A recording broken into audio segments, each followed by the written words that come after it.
The pre-registered prediction held. Exactly. 8 cells, 4 prospective cases, every rejection exactly as frozen, and the evidence root sealed with 15 hashes. This is episode 3 of the Rosetta calculus, and it is the episode where the framework did something science rarely gets to film. It predicted its own result, in writing, before the run. And the run matched. Here is the whole story, receipts included.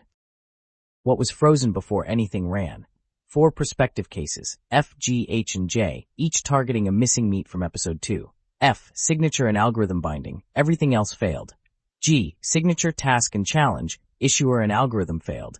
H, signature and issuer. J, signature alone. All 4 pre-registered as rejected, plus the controls A through E reproduced from causal 9. And 2 independent pre-registrations. The harness's frozen findings, and this show's blind table, written before the run. All 8 cube cells present, S invariant, exit 0. If the run had disagreed anywhere, that would have been a measurement bug, and the gate would have failed loudly. That is the point of pre-registration. How we got to the run matters as much as the run. The build agent wrote its first draft into a literal ... directory, a junk folder named with trailing dots, invisible to normal path resolution.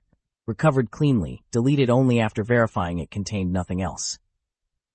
The supervising GPT caught 4 defects the build agent's all-green missed, including the one that mattered most. Unknown was collapsing into false, manufacturing lattice cells from missing knowledge.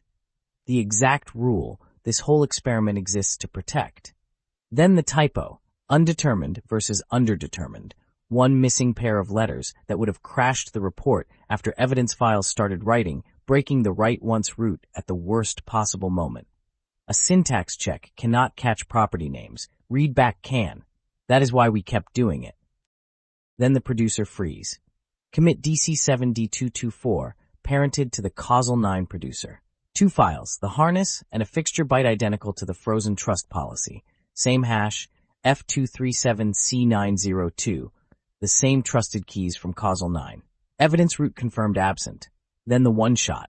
No rerun possible by construction. The harness refuses to overwrite an existing root, and all pre-flight validation now happens before the root is created.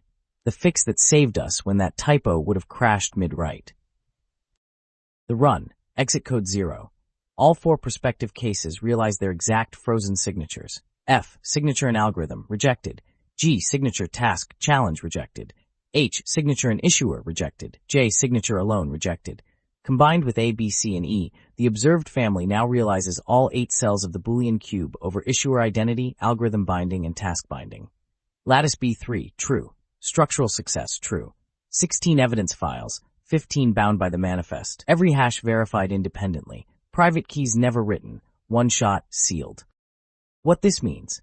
Episode 2 found 3 missing meats and honestly refused to say whether they were impossible states or just untested combinations.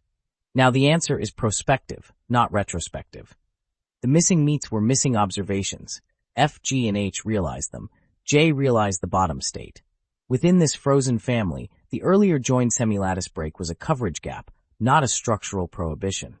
That is how you distinguish absence of evidence from evidence of absence. You freeze the prediction, then you run the cases. We now have a filmed example of the difference. The boundary, stated exactly. This proves Boolean closure for the pre-registered causal 9L family. It does not prove that every authority system or every richer coordinate space is Boolean. Case D is the reminder. It shares B's 5-coordinate signature and differs only in role authorization, a 6th dimension the cube does not contain. The richer space remains open. That is not a caveat to soften the result. It is the result's honesty condition, and it is why the framework's next question is already written. How much richer structure retains lattice order before it breaks again? Series quiz. In episode 2, the joined causal 9 family broke from lattice to joined semi-lattice with 3 missing meats. What did causal 9L prove about those missing meats? A. They were structurally impossible. B. They were missing observations, realized when the joint failure cases ran. C. They were measurement errors. D. The question remains undetermined. 5 seconds.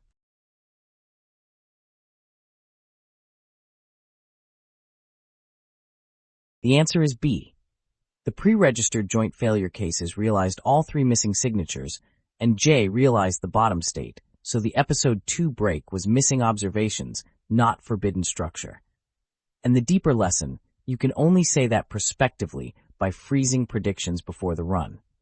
That is the whole method, and this episode is its proof. How'd you do? Drop your score and subscribe. I'm Sean David Ramsing. This is the Rosetta Calculus. Next episode, the richer space.